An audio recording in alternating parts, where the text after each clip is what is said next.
Contra la creciente inseguridad ciudadana, el presidente de la República convocó a referéndum para enmendar la Constitución y de Yapa a consulta popular sobre juegos de azar, corridas de toro, enriquecimiento indebido, censura previa sobre mensajes de violencia en los medios de comunicación y afiliación al IES. Asambleísta Lourdes Tibán, buenos días y bienvenida a Contacto Directo. Muy buenos días del país, muchas gracias. A ver, asambleísta, empecemos con la inseguridad ciudadana. ¿Para qué ha servido la enmienda constitucional sobre la detención preventiva hasta el momento? ¿Cómo se ha aplicado? ¿Cuáles son sus resultados? Sí, un año después, quienes dijimos que no va a haber cambios, pues por fin estamos teniendo la razón.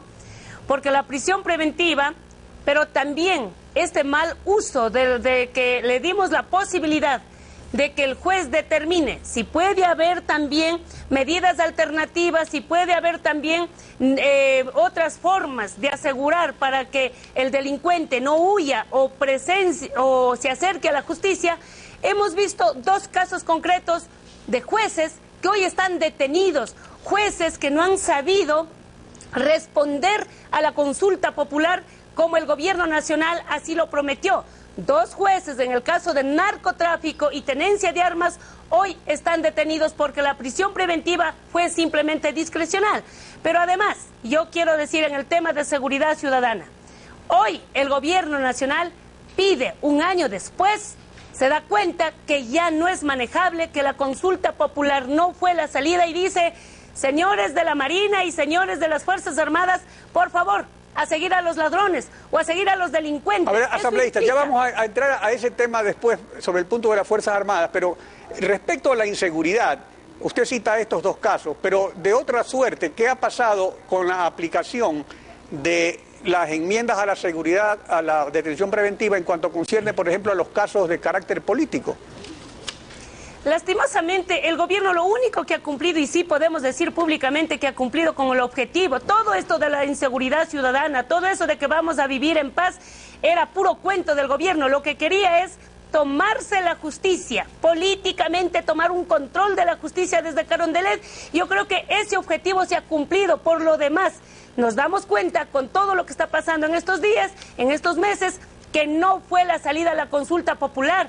La consulta popular tenía que resolver fuera del planteamiento del gobierno de que iba a ser la panacea de la seguridad. Se debía resolver trabajo, debía resolver comida, debía resolver empleo, debía resolver seguridad, no solamente ciudadana, seguridad alimentaria para los ecuatorianos. Asambleísta, pero en eso el presidente sí fue claro respecto a que no iba a solucionar de la noche a la mañana los problemas, pero usted habla de la justicia. Entonces, siguiendo con la inseguridad ciudadana, ¿para qué ha servido la metida de mano a la justicia? Porque ahí sí se ha trabajado, se declaró incluso un estado de excepción a la administración de justicia. ¿Y cuáles son los resultados? ¿Qué es lo que se arrojan los resultados en cuanto a la lucha contra la inseguridad ciudadana? El problema es que solamente en todo lo que ha hecho el gobierno en la justicia es un maquillaje. Se ha maquillado, pero la reestructuración, esa reforma que se comprometió en la justicia, no lo existe. Y vamos a ver cómo ahora en cada una de las provincias, en cada una de las magistraturas, hay gente que está entrando sin la meritocracia, sin el concurso de mérito y oposición.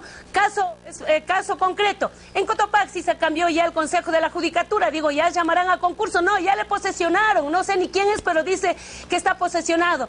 Eso es lo que quería Rafael Correa, tener una justicia en sus manos, asegurar que los casos de corrupción de este gobierno no se investigue. ¿Qué pasa con una justicia bala, con unas jueces que leen más de 150,000 hojas en 2 noches o 2 madrugadas y resulta que un caso como el Palo Azul ya está resuelto, se declaró la nulidad, pero además lo que la justicia va a servir es para amedrentar a quienes denuncian. En el caso Palo Azul, más bien los que denunciaron o los que iniciaron el caso serán responsables de pagar costas judiciales. ¿Qué pasa en el caso 30S? En el caso 30S dice, aquí no pasó nada, mejor a Clever Jiménez de Pachacutic hay que declarar el juicio de maliciosa y temeraria. ¿Quién se va a atrever en esta corte correísta tener la posibilidad de denunciar. Ahora lo que nos queda, y yo espero con ansias, el informe de la Veeduría Internacional. Queremos ver qué dice, porque dicen que hoy o mañana hablará, pero ojalá hable la verdad, porque ya en qué instancia podemos creer. Aquí en el Ecuador el gobierno va a decir, todo es una maravilla, aquí no pasa nada. Hoy, posiblemente se puede tomar como el mejor ejemplo de la reestructuración del Consejo de la Judicatura hacia niveles internacionales. Y lo que queremos, sí, que el informe de la Veeduría Internacional transparente incluso cómo fueron nombrados los jueces que hoy están siendo tan rápidos, en un tiempo récord, caso El Universo, 30S, Palo Azul y todos los casos. Que sea a favor del gobierno, hay que archivar o declarar nulo. De manera que para nosotros el gobierno cumplió con el objetivo, tomarse la justicia, y eso yo había dicho hace un año atrás en la campaña. En efecto, así se lo señaló por parte de todos quienes estaban por el no. Ahora, en el contexto de ese análisis, justamente volvamos a la cuestión del llamado del presidente de la República a las Fuerzas Armadas para que colaboren en la guerra contra la inseguridad ciudadana. ¿Cómo interpreta usted este llamado después de un año? ¿Es que acaso la policía no es suficiente? ¿Es que acaso la metida de mano a la justicia no es suficiente? ¿Es que acaso las reformas a la detención preventiva no es suficiente? O sea, ¿cómo ve eso? Yo veo que el gobierno nacional, aparte de que se ha salido de sus manos el control de la seguridad ciudadana, que es responsabilidad del gobierno, y hoy, un año después, nos dará la razón el presidente, espero que acepte que la consulta popular no fue necesaria para acabar con la inseguridad en el país. Aparte de eso, digo, lo que quiere el gobierno es desestructurar las respectivas instituciones. ¿Para qué está preparado el militar? ¿Para qué le prepararon al policía? ¿Por qué no respetamos las funciones que debe tener cada uno de ellos? Los militares, yo creo que están orientados, y no conozco cómo les separan las funciones, pero de lo que nosotros sabemos es que los militares están para la guerra, está no para ir detrás. Y yo me imagino un militar totalmente, cuando uno dice a los jóvenes, ¿qué quiere ser? ¿Militar o policía? Algunos dicen, yo quiero ser policía porque quiero estar en esta área. Pero al militar exigirle que vaya detrás del carro, detrás de la moto, siguiendo a los ladrones, yo no sé, el presidente quiere desestructurar las instituciones jurídicas. De manera que aquí son responsables el Ejecutivo, aquí es el único responsable, el presidente Rafael Correa, que hizo creer, y por eso el triunfo también del sí, aunque vergonzoso el triunfo en la costa, pero en la costa, con mayor derecho, votaron por el sí porque querían vivir en paz. Y un año después dirán en dónde quedó la consulta popular. Así es, y los que no hicieron campaña eran los que luchaban más por eso. Ahora, la inseguridad ciudadana fue el anzuelo para la yapa de la consulta popular. Hasta ahora solo se ha ejecutado lo referente a las corridas de toros, el cierre de casas de juego y la prohibición de tener otros negocios a los accionistas de los medios de comunicación. Pero ¿qué pasa con el nuevo Código Penal Integral para implementar la no afiliación al IES, el enriquecimiento indebido y las medidas complementarias a la detención preventiva? Porque eso se supone que era algo complementario justamente a la consulta. O sea, ¿qué ha pasado con este proyecto? ¿Cuántos meses tiene durmiendo en la Asamblea? ¿Cómo avanza? ¿Qué conoce usted de esto? A ver, si usted analiza pregunta por pregunta, las 10 preguntas, ninguna se han cumplido, todo ha sido un engaño. Vamos a los medios de comunicación. Sí, él dice que ya los banqueros, los sistemas financieros no están en comunicación. Muy bien, ya no están. Pero ¿qué ha pasado con los 19 medios de comunicación que yo dije en la campaña y lo ratifico? Serán Correa TV.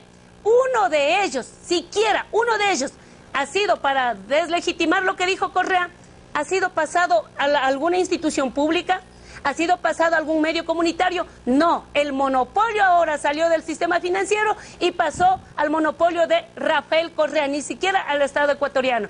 De manera que el tema de sin dilaciones, las dilaciones pasó un año y el presidente Correa no nos ha destituido a nadie, no ha podido siquiera ser capaz de consensuar una ley, pero una ley no solamente que garantice el 34% para las comunidades, pueblos y nacionalidades o sectores comunitarios, como dice, porque ahora ya no es ni siquiera exclusivo para los pueblos indígenas, sino no ha sido capaz de exigir a sus asambleístas de hacer una ley que garantice libertad de expresión.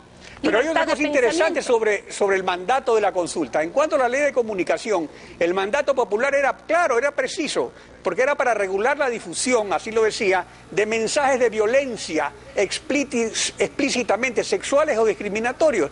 Doctora Tibán, ¿y qué prioridad le da a estos temas el proyecto de ley de comunicación que está listo para votación? O sea, sobre lo específico que decía la consulta. Ninguna, porque el propio presidente de la República se limpia con este contenido. Ninguna, porque dice hace 3 semanas, creo que cuando evaluaba la carta que él mandó a la presidencia, dice que los asambleístas, perdón la expresión, pero dice, son majaderos y delincuentes. ¿No será eso mala educación para los niños? ¿No será eso que un niño que está viendo la sabatina diga, oye, para ser asambleísta ha sido de ser delincuente y majadero, y para ser presidente, ¿qué será de ser? ¿Matón será de ser? ¿Qué será de ser? Entonces el propio presidente de la República no ha respetado ese pedido de control de contenidos. Cada sábado es un montón de insultos, cada cadena nacional es para denigrar, de manera que no podrá regular la ley de comunicación el vocablo del señor presidente. Por otro lado, vamos a los casinos. 3.500 familias hoy esperan, pero mire, señor Pinargote, hoy esperan que se ve, pero mire lo que dice, que se vendan las máquinas de los casinos para poder liquidar y resolver el tema de las familias. Primero, si ya no está permitido los casinos en el Ecuador, ¿cómo van los empresarios a decir, esperen para vender? O sea que el gobierno nacional va a permitir que los casinos clandestinos vivan en el Ecuador. ¿Por qué el Estado no se hizo cargo de las maquinarias? ¿Por qué el Estado no se hizo cargo de los trabajadores? ¿A dónde van a ir a parar esas maquinarias? Y aquí los perjudicados son los 3.500. Si ustedes leen una revista, este periódico Ciudadano, del mes de abril del 2011, cuando fue la consulta, dice que a los 15 días después de la consulta, todos los trabajadores de los casinos tendrán trabajo con el Estado. ¿Dónde está, señor presidente? ¿Por qué no revisa las declaraciones de su ministra desde entonces, que dijo que ya todo está resuelto? Pero no. Para el colmo, el presidente lo cerró los casinos con decreto ejecutivo. Entonces, ¿qué sentido tenía la consulta cuando se podía hacer ese decreto y no pensar en gastar la plata en una consulta popular? Pero vamos a los animales. Yo me fui a la Plaza de Toros. Yo me fui a la Plaza de Toros para ver cómo era el cambio ahora, después de la consulta popular. Yo nunca antes había ido a una Plaza de Toros en donde matan animales. Yo sí, a mí me encanta, a mí me gustan los toros del pueblo, yo vivo ahí, yo cada año espero que lleguen las fiestas en Mulalillo, en abril, en el 19 de septiembre en Salcedo, a mí me gusta, pero cuando me fui a la Plaza de Toros en este diciembre, yo vi, señor presidente, que el animal sí muere, pero muere saliendo a la puerta con las justas, ahí se muere. ¿Dónde están las nuevas tipificaciones del delito? Enriquecimiento ilícito, no afiliación al IES, la muerte del animal, los casinos clandestinos, son los nuevos tipos de delito penal que aquí en este país no pasará absolutamente nada. Hasta antes de la consulta, la deuda patronal en el IES era aproximadamente de 138 millones de dólares. Hoy, con las cifras que se han publicado, sobrepasa los 200 millones de dólares de deuda patronal. ¿Dónde está el IES? ¿Qué ha hecho el IES? Y además, miremos, antes de que se obligue la afiliación del IES, la gente tenía trabajo y está en la calle. Ya concluimos el motivo de la invitación y que ha quedado claro todos los aspectos que se preguntaron en la consulta y en los que ustedes han hecho su evaluación. Le agradezco su participación en Contacto Directo. A ustedes.